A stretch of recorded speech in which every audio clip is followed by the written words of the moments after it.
Assalamualaikum warahmatullahi wabarakatuh. Ketemu lagi dengan saya Diah Anugrah Dipuja dalam channel Anugrah Mengajar.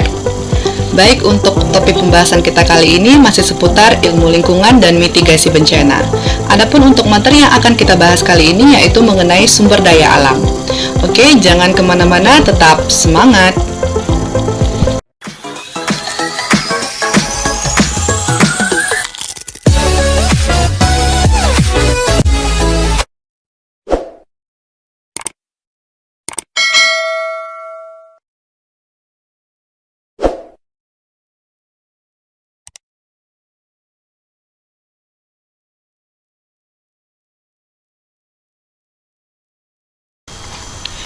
Oke, yang pertama kita lihat dulu di sini ada lingkungan, ekosistem sebagai sumber daya.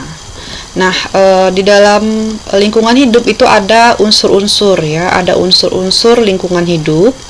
Itu ada yang bersifat hayati dan non-hayati. Nah, kalau yang hayati itu terdiri dari flora, ya, fauna dan manusia. Ya. Nah, kalau untuk non-hayati itu ada tanah, air dan udara. Nah, itu yang termasuk ke dalam unsur-unsur lingkungan hidup. Oke, kita lihat lagi, next.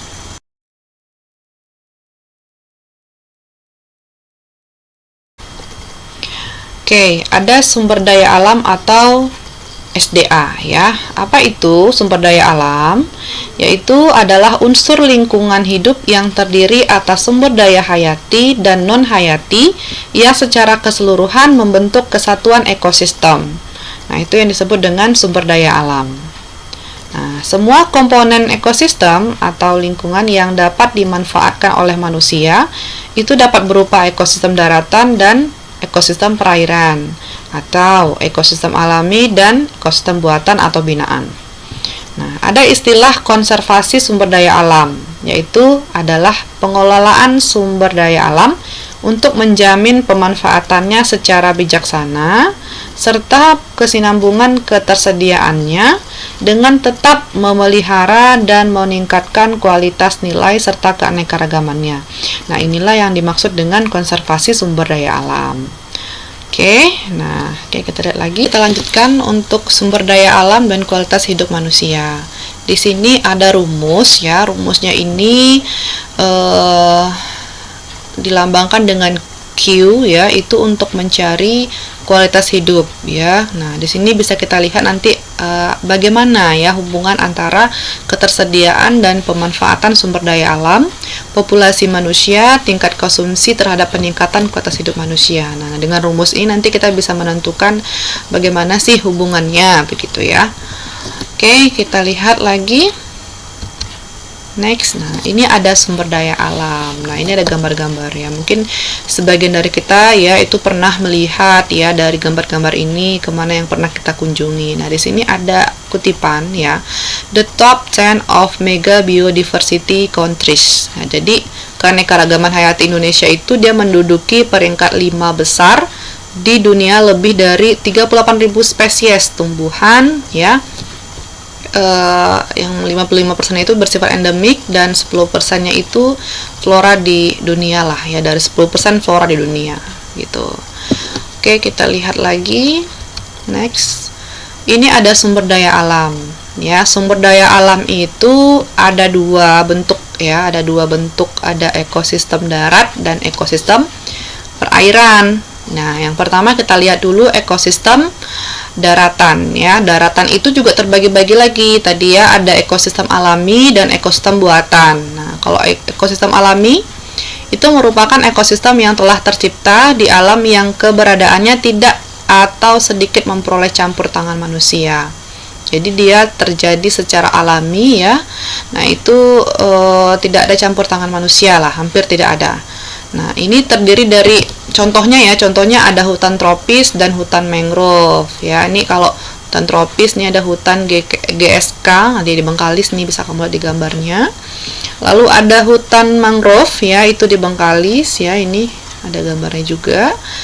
Nah, untuk ekosistem buatan ya, itu merupakan ekosistem yang dibuat berdasarkan campur tangan manusia.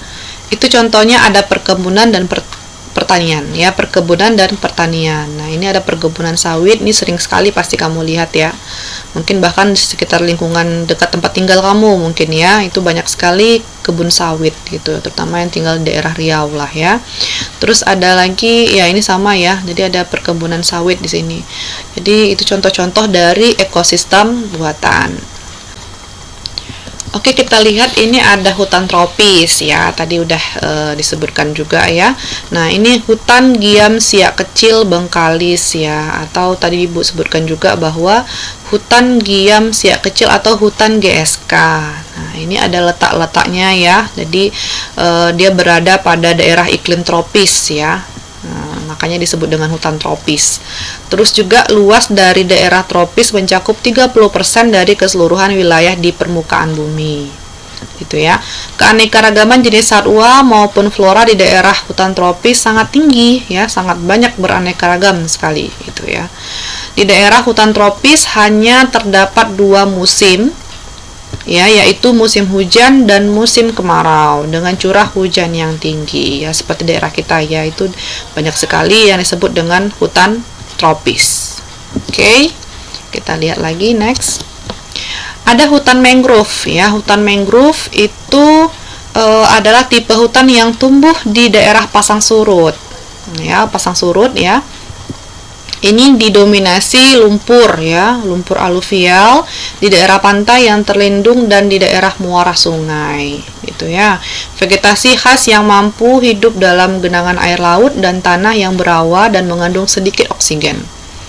Nah, memiliki fungsi penting sebagai green belt ya. Jadi di sini hutan mangrove itu bisa kamu lihat ya, ini jenis-jenis floranya ya itu juga sangat berbeda ya, dia punya spesialisasi sendiri sehingga dia memiliki fungsi yang tersendiri gitu untuk hutan mangrove sendiri gitu ya.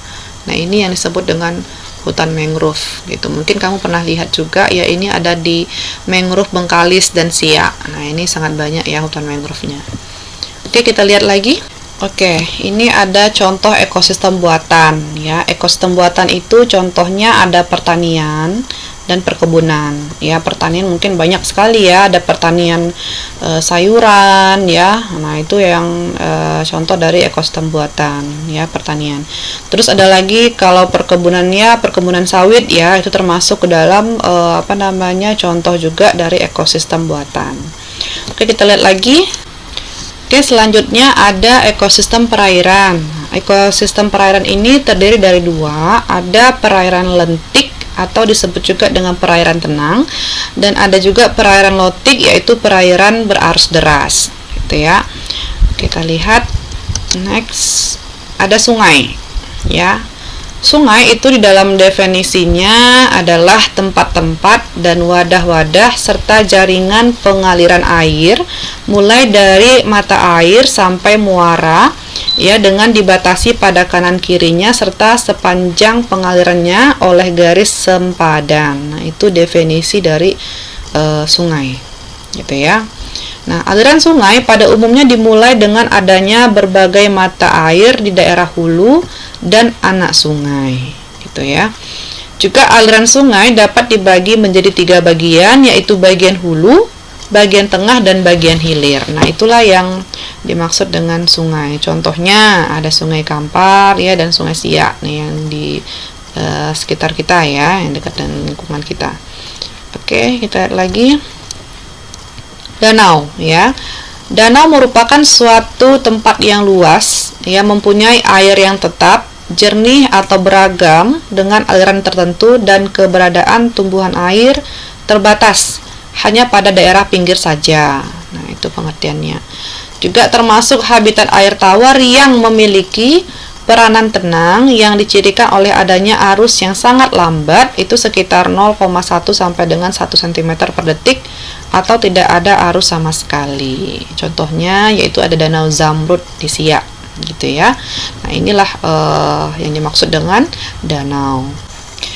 Oke, kita lihat lagi, ini ada laut dan waduk ya. Laut itu merupakan salah satu ekosistem alamiah akuatik yang paling besar ya memiliki salinitas tinggi atau airnya asin. Ya, pasti tahu ya kalau air laut itu airnya asin gitu ya, berbeda dengan air sungai. Nah, wilayah ekosistem laut juga sangat terbuka sehingga pengaruh cahaya matahari sangat besar. Dan daya tembus cahaya ke dalam perairan terbatas. Nah, jadi semakin dalam yaitu berarti cahaya yang masuk juga akan semakin sedikit.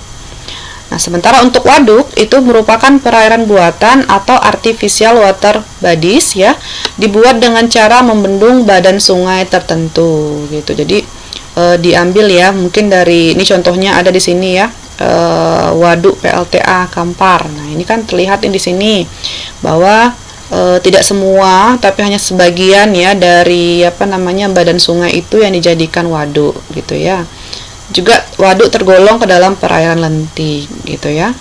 Nah, ini kalau untuk laut ini ada contohnya di Pulau Rupat, Bengkalis gitu ya. Nah, inilah yang termasuk ke dalam ekosistem perairan gitu ya.